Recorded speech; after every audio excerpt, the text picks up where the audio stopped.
정시를 볼 건데요. 이제 2024 서울대 정시는 기본적으로 이제 나군에 이제 정해져 있고, 네. 올해부터 이제 서울대 정시에서 가장 크게 핫한 것 중 하나가 바로 요 지역균형이라는 전형이 이제 신설했잖아요. 네. 그러니까 수시에도 지균이 있는데 정시도 지균을 만들었죠. 그래서 졸업 예정자만 또 가능하고 학교별 2명. 그러니까 수시하고 동일합니다. 다만 방식이 좀 특이해요. 그러니까 일괄 전형이에요. 일괄 전형인데 수능 100%로 뽑는 게 아니라 수능 60에 요 교과 평가라고 하는 걸 40% 반영합니다. 근데 여기서 중요한 건 일반 전형도 보시면 아시겠지만 수능 100%가 아니에요. 일반 전형도 1단계에서 수능 100으로 뽑지만 그 다음 2단계에서 교과 평가라고 하는 걸 20%를 반영해서 뽑습니다. 그러니까 이게 서울대가 드디어 정시에서 수능 100%로 뽑는 전형이 없어졌네. 실제로 이제 올해부터 없어진 거죠. 네. 근데 이제 내년이 되면 이제 요게 이제 누적치가 생기니까 결과가. 그러니까. 이게 이제 굉장히 좀 중요하다고 저는 보는 거예요. 자, 그런데 방식이 특이하잖아요.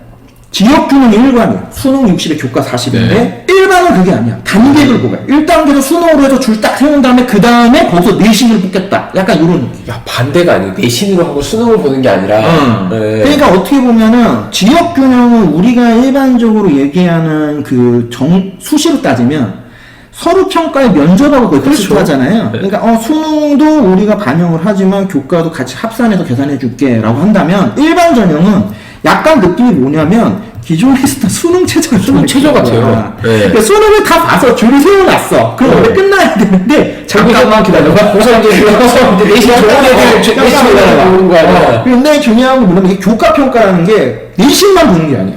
성취도도 보고 세특도 봅니다. 종합인데?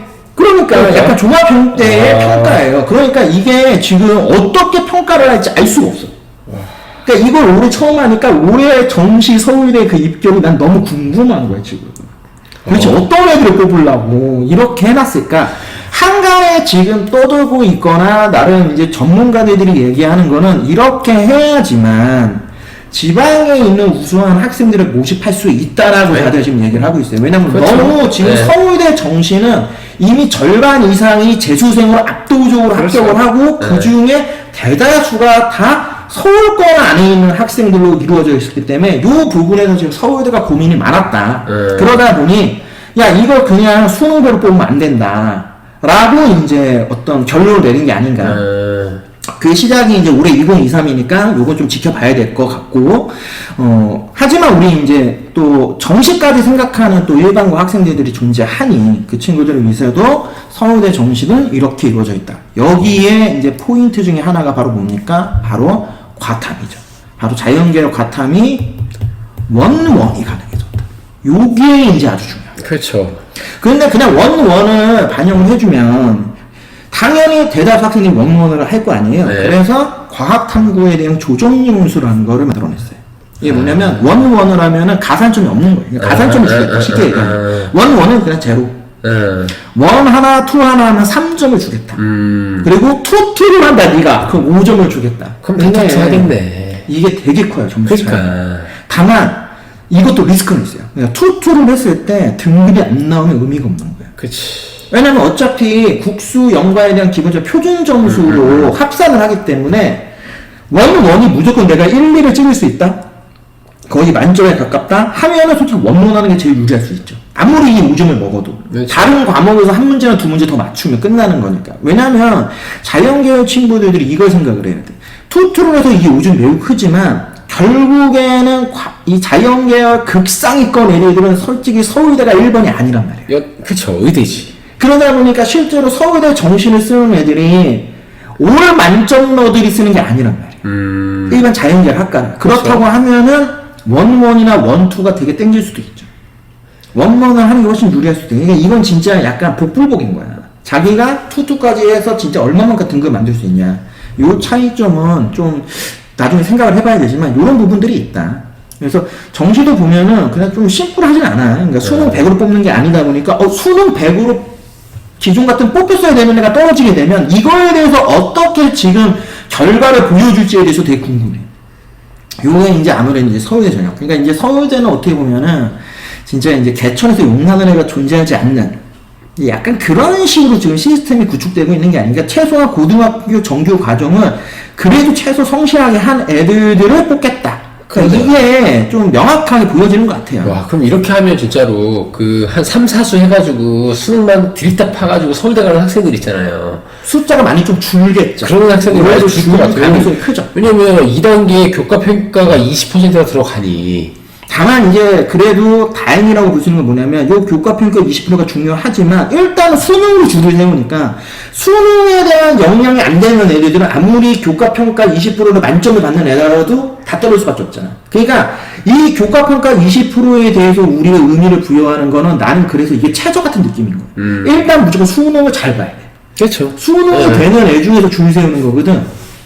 그러니까 요게 어떤 거하고 비슷한 느낌이냐면 요 지역균형 전형이라고 하잖아요. 네. 기회균등 전형, 노노천 전형. 그러니까 그 특정 학생들만 수능 봤을 때 줄 세우는 거예요. 네. 예를 들면 이제 특성하고도 그렇죠. 특성하고 특별 전형 같은 게 있는데 네. 수능은 다 똑같이 보지만 그 조건이 되는 애 중에서 수능 제일 잘 보내 뽑는 제도가 있거든요. 그러니까 그거하고 느낌이 비슷한 거야. 아, 그러니까 무조건 다 올 평균 1등급이겠지.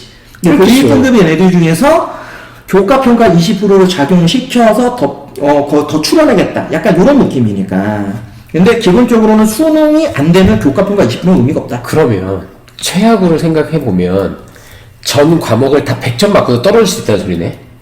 그럴 수도 있죠. 요 20% 때문에 교과 그럴 수도 있지, 그럴 수도 있지. 그 아예 아니라고 보기 좀 어렵지. 그러니까 이거에 대한 결과를 서울대가 얼마나 투명하게 보여줄 건지가 되게 중요한 거야. 그렇죠. 그러니까 이거를 어설프게 보여주잖아? 이거 진짜 거의 소송감이야. 내가 볼 때 이거 진짜 장난 아니거든. 그러니까 지금 올해 서울대 정시를 지금 원래 써야 되는 애들이 써야 되나 말아야 되나 고민하는 일이 의외로 많아진단 말이야. 그러니까 언론에서 만점자는 방송에 나오잖아. 걔가 서울대 일반 전형을 썼어. 근데 걔가 떨어졌어. 그럼 야 이거 어떻게 하지? 만점자인데? 그러니까 물론 근데 만점자 정도면 붙여줄 거야?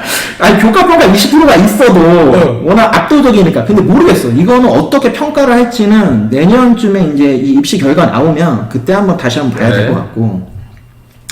그래서 지금 또 요 서울대 정시에서 중요한 게 바로 요 교과 평가야. 네, 교과 평가. 이거 교과 평가 어떻게 하는 거야? 기본적으로 교과 평가는 과목 이수 내용, 그다음에 교과의 성취도, 그리고 교과 학업 수행 내용이라는 걸 본다고 되어 있어요. 근데 이렇게 보면 이해가 안 가서 정확하게 뭘 보냐? 바로 과목 이수 현황, 아까 봤던 그 과목 이수 현황. 아, 그거. 네. 그리고 학업 성적. 어휴, 네. 등급을 뺀 나머지 숫자들을 다 보고요. 네. 그리고 세트를 봅니다. 요게 중요해요. 그래서 이것 때문에 서류 평가라는 얘기가 있는 거예요. 이거를 두 명의 평가자가 각각 독립 평가를 해요. 근데 평가를 A, B, C로만 합니다. 네. 그래서 아 이게 좋아 그럼 난 A, 아 이게 중간 정도돼 그럼 B, 아 별론데 그럼 C를 주는 거예요. 이 세 가지 내용을 보고 그걸 합산하는 게 아니라 그걸 가지고 이렇게 평가 점수를 각각의 점수를 이렇게 합하는 거예요. 아, 한 명 한 명이 A면 둘 다 10점, A, B면 8점, B, B면 6점, B, C를 줬다 그러면 3점, 둘 다 C, C다 그럼 0점. 그러니까 최대 평가 점수는 10점을 주는데 지역 균형은 이렇게 해서 준 점수에다가 30점을 더해요. 그러니까 기본 서비스는 30점을 더해요. 왜냐면 반영 비율이 40%니까. 그러니까. 일반 전형은 반영 비율이 낮잖아. 20%밖에 안 되잖아. 그러니까 15점을 더해요. 그래서 그 점수를 합산한 거를 수능 점수하고 같이 매칭시키는 거예요. 그렇게 해서 뽑게 되니까 이거는 나중에 입시 결과에 이 교과 평가 점수를 보여줘야 돼. 그러니까. 이걸 안 보여주면 폭동이 일어나. 그러니까 서울대 전형이 점점 복잡해지기 시작하는 거예요. 굉장히 이제 수능만 잘 봤다고 해서 서울대를 가는 시대가 드디어 작년으로 끝났어요. 이제 올해부터는 많이 어려워진다. 그러니까 이게 모르겠어요. 이게 이제 사교육을 어느 정도는 또 방지하겠다라는 의도도 가지고 있긴 한데 과연 이게 얼마나 먹힐 것인가. 왜냐하면 이거에 먹히려면 모든 대학이 다 이렇게 따라가야 되는데 아직까지는 모든 대학이 이거를 따라가기 어려워요. 왜냐면 그 학교는 서울대가 아니거든. 그래도 서울대를 목표로 하는 학생들은 이거 좋으나 싫으나 해야 되니까. 그러니까 그게 핵심입니다. 그러니까 서울대니까 정시에서 이렇게 해도 현재까지 말이 없는 거예요. 그렇죠. 서울대니까. 그러니까 군말 없이 해야 돼. 근데 이거를 만약에 다른 학교들이 하면 이제 말들이 점점 많아지지. 너네가 서울대냐? 이러면서. 그렇게 해서 지금 학교 하나가 논란거리 앞에 지금 나타나고 있는 학교가 하나 있어요. 우리가 다음 시간에 볼 고려대. 아, 고대? 고대가 정시에서 드디어 이런 비슷한 걸 하나 만들었습니다. 보통 고대가 서울대 집 많이 따라가지 않나? 약간 그 그죠? 서울대 컨셉을 되게 좋아하죠. 그죠. 연대는 약간 좀 독자적으로 좀 가고. 연대는 뭐 의미도 없고. 네. 근데 일단은 서울대가 수시와 정시에서 어떻게 보면 굉장히 좀 독특한 이제 방식대로 채용들을 하고, 서울대를 준비하는 이제 학생들 입장에서는 수시도 그렇고 정시도 그렇고 진짜 3년간의 고교 생활이 매우 중요해졌다. 일단 그거를 기본적으로 깔게요. 예, 이제는 이 고교 생활을 충실하게 하지 않는다. 교과목을 충실하게 이행하지 않는다.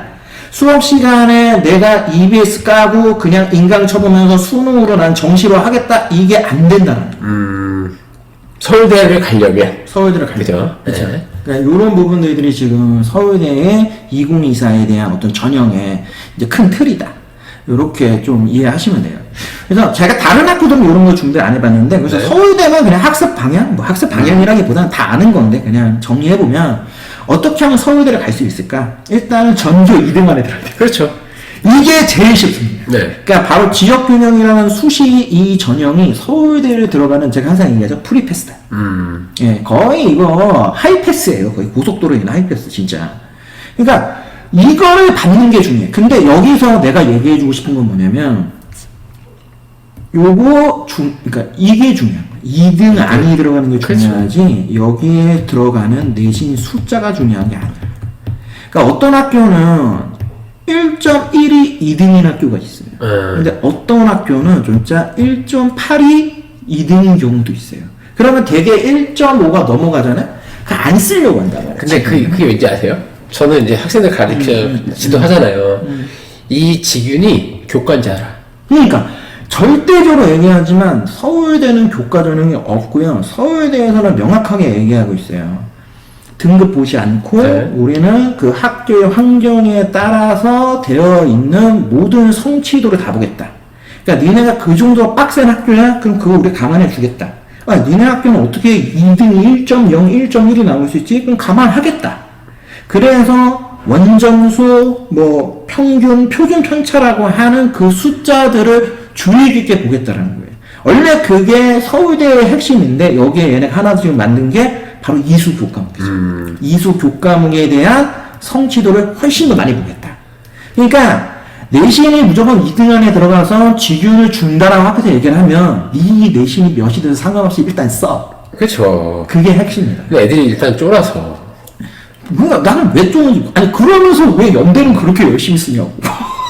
나는 그게 더 이해가 안 가. 서울대가 특급 전수가 그러니까 그런 의미가 없는데, 그러니까 나는 너무 지금 이해가 잘 안 가는 게 그런 거야. 아니 여기는 안 된대. 아무리 뭐 저기도 안 돼. 근데 저기는 써. 그러니까 왜 그럴까 궁금하지만, 야, 이왕 그럴 거면 제일 높은 학교 쓰고 장렬히 전사해라. 나는 그게 맞는 것 같다. 네. 자, 그 다음에 이 교과 이수 과정 때문에 지원 계열 학과에 따른 좀 깊이 있는 활동을 많이 하셔야 돼요. 예. 왜냐면 요거는 특히 일반 전형을 생각하는 학생들 입장에서 매우 중요합니다. 왜냐면은 이게 과구를 이길 수 있는, 이게 영재고를 그렇죠. 이기거나 아니면 대등하게 내가 경쟁할 수 있는 유일한 길이 깊이 있는 탐구 활동들이에요. 하기가 솔직히 쉽지 않지만 그렇죠. 최대한 많이 하는 거. 그리고 요 세 번째, 교과 이수 기준 다 맞추는 게 중요합니다. 그냥 다 필수라고 생각해라, 제발. 핵심이고 그냥 권장이고 나발이고 필요 없이 그냥 다 필수다, 필수. 그 다음 아무래도 중요한 게 뭐겠죠. 네, 그렇죠. 3학 7일의 수능 최저 역량이 기본적으로 깔려요. 웬만하면 다 될 거라고도 생각하는데 요거 생각보다 쉽지 않습니다. 네, 서울대 준비하는 애들 중에서도 최소 30%는 이 최저 못 맞춰요. 근데 이게 만만치 않다. 그렇죠. 그러니까 이러한 활동들을 3년 내내 꾸준히 하는 놈이 서울대를 가는 거다. 만만치 않죠? 근데 다 아는 얘기지만 조금 더 우리가 좀 다양하게 이 서울대에 대해서 좀 진지하게 좀 고민을 하고 좀 활용을 해야 된다. 그러니까 이런 의미에서 이제 오늘 한번 2024 이 입학 전형을 가지고 이 서울대 편을 하나 만들어 봤어요. 오늘 서울대 편이었고요. 자, 이제 서울대에 대해서 궁금해 하실 수 있는 부분 중에서 우리 일반고 학생들이 가장 궁금해하는 수시는 어떻게, 그리고 정시는 어떻게, 요거에 대해서 제가 이제 좀 정리했다라고 봐주시면 좋을 것 같고, 요 내용을 기반으로 해서 좀 맞춤식으로 지금 고2, 그 다음 고1, 그리고 이제 고등학교 올라가야 돼. 이제 중학교 3학년 학생들한테도 이런 교과인수 과정이라고 하는 게, 내가 어떤 고등학교 선택해야 되느냐. 요거하고도 아마 연동될 수 있는 그렇죠. 부분들이 있으니까, 최소 중3 학생들하고 학부모님들까지는 좀 주의 깊게 내용을 한번 보셔도 볼만하다.